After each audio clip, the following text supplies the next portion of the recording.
2006 Suzuki APB automatic transmission, lusot ang preno.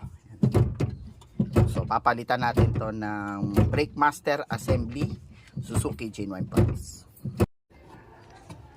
So, yun no, bagong bago Suzuki Genuine Brake Fluid. Yan pa yung mga old fluid, may item.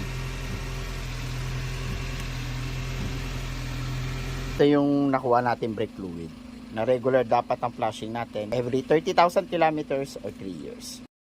Yan ang kulay ng bagong brake fluid gamit ang Suzuki Genuine Brake Fluid.